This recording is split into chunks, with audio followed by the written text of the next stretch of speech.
तो वही राजधानी रायपुर में भव्य तिरंगा यात्रा निकाली गई। इंडोर स्टेडियम से मुख्यमंत्री विष्णुदेव साय ने तिरंगा लहराकर यात्रा की शुरुआत की। देशभक्ति के नारों और हाथों में लहराते तिरंगे के साथ बड़ी संख्या में स्कूल कॉलेज के छात्र छात्राएं और शहरवासी यात्रा में शामिल हुए।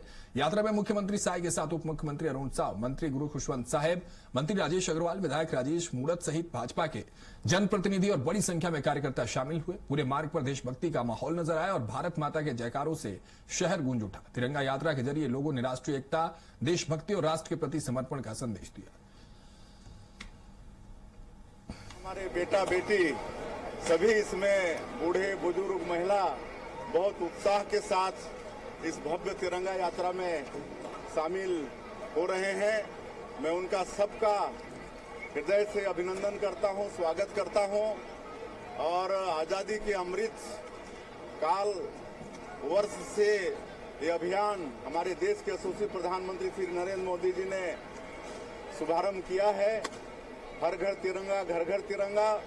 और इसके पीछे आशा यही है कि आजादी का कीमत हमारे आने वाली पीढ़ी को भी मालूम हो कि हम लोगों को आजादी आसानी से नहीं मिली है। इसके लिए देश को लाखों सपूतों को खोना पड़ा है। हमारे सपूतों ने कुर्बानी दी है, तब जाके आजादी हम लोगों को मिली है। तो इसका महत्व आने वाली पीढ़ी को भी मिले और आज हम सब लोग अपने घर घर में तिरंगा ध्वज लहराते हैं। और आज का इस समय हमारे उन अमर शहीदों को याद करने का। राजधानी रायपुर से आज तिरंगा यात्रा की शुरुआत हुई। हमारे साथ डिप्टी सीएम अरुण साव जी है। आखिर क्या संदेश देने का प्रयास है इसके माध्यम से?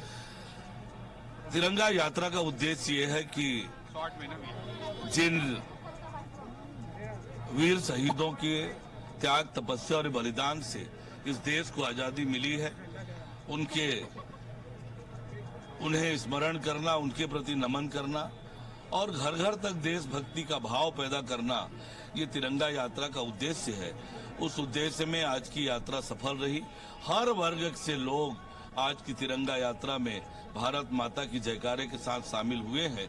आज की ये तिरंगा यात्रा ऐतिहासिक और यादगार रही है। छत्तीसगढ़ से नक्सलवाद समाप्ति के बाद पहली दफा है जब बस्तर के अंदरूनी इलाकों में भी गाँव में घर घर में तिरंगा फहराई जाएगी। बस्तर के अनेक ऐसे गांव जहां कभी राष्ट्रीय ध्वज नहीं फहरा, अब नक्सलवाद की समाप्ति बाद उन गांवों में भी अब राष्ट्रीय ध्वज फहरेगा।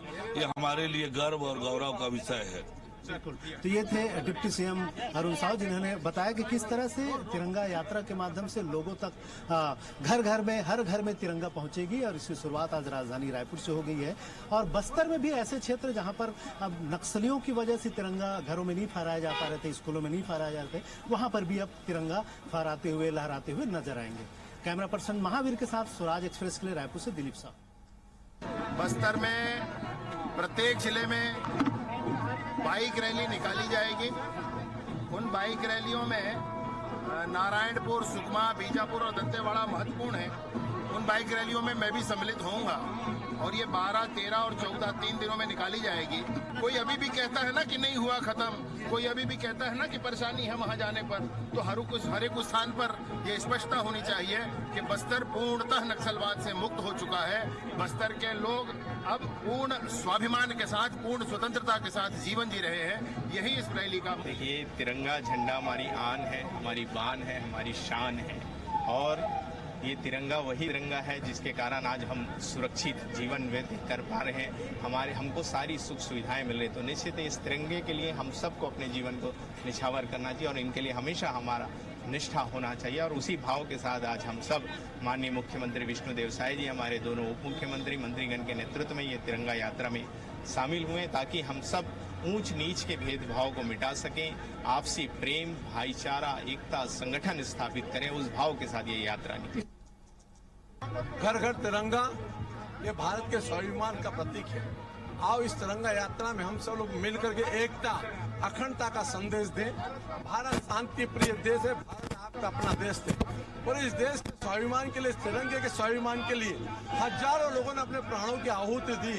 उनको नमन करते हुए इस तिरंगा यात्रा में सम्मिलित हुए।